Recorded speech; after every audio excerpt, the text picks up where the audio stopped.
નમસ્કાર દર્શક મિત્રો, હું છું આપની સાથે દક્ષા ખીચડી।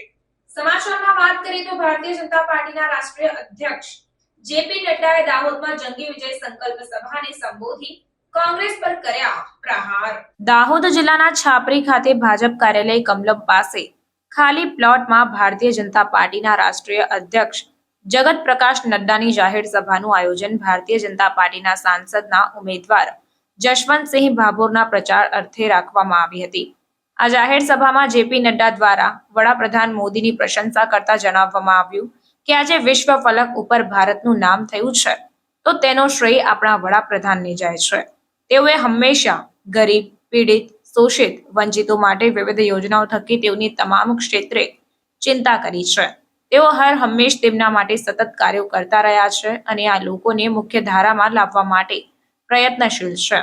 અને 10 વર્ષ પહેલાની વાત કરીએ તો દેશના લોકો એવું વિચારતા હતા કે હવે દેશનું કંઈ નહીં બદલાય, આમ જ ચાલશે અને 2014 પછી વિકસિત ભારતની કલ્પના સાથે દેશ વિકાસની ગતિએ વિશ્વભરમાં આગળ વધી રહ્યો છે અને હવે આવનારા સમયમાં મોદીજી 70 વર્ષથી ઉપરની વયના તમામ લોકો કોઈ પણ જ્ઞાતિના હોય તેમને આયુષ્યમાન કાર્ડનો લાભ મળશે અને કોંગ્રેસ ઉપર આકરા પ્રહાર કરતા કહ્યું હતું કે આ લોકો સનાતન વિરોધી છે, રાષ્ટ્ર વિરોધી છે।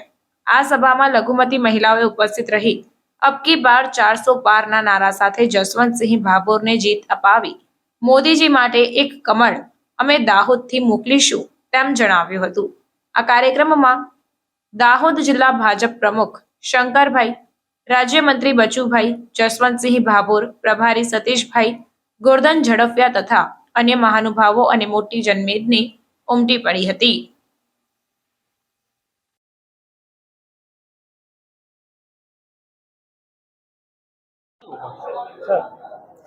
સૌને મારા નમસ્કાર। આપણા સન્માનીય દેશના પ્રધાનમંત્રી નરેન્દ્રભાઈ મોદી સાહેબ જે સૂત્ર આપ્યું છે, સૌનો સાથ, સૌનો વિકાસ, સૌનો વિશ્વાસ અને સૌનો પ્રયાસ, એ દિશામાં આપણી સરકાર કામગીરી કરી છે અને છેલ્લા 10 વર્ષમાં જે યુવા, મહિલા, ગરીબ અને કિસાન માટે જે કામો કર્યા છે અને સાથે સાથે આપણા શિક્ષણમાં આપણા યુવાનો માટે જે આત્મનિર્ભર યુવાનો બને એના માટે સ્ટુડન્ટ સ્ટાર્ટઅપ ઇનોવેશન પોલિસી પણ દાખલ કરી।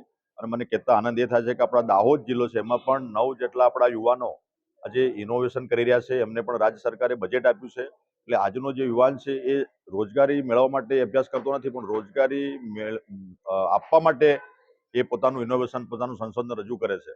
અને સાથે સાથે અમારા જશવંતસિંહ ભાભોર સાહેબ જે છેલ્લા 10 વર્ષથી 40,000 કરોડ જેટલી માતબર રકમ અમારા દાહોદ લોકસભામાં વિકાસના રૂપમાં એ ઉતારી છે।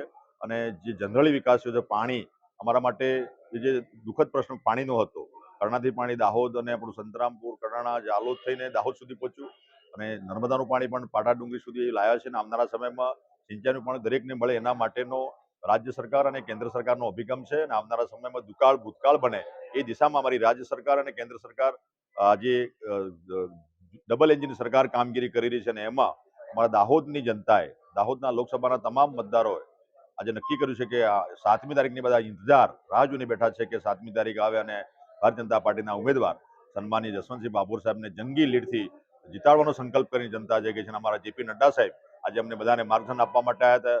એમનો પણ અમે આભાર માનીએ છીએ। એમને પણ અમારી જનતાને અમને બધાને માર્ગદર્શન આપ્યું છે। સૌને નમસ્કાર, ધન્યવાદ।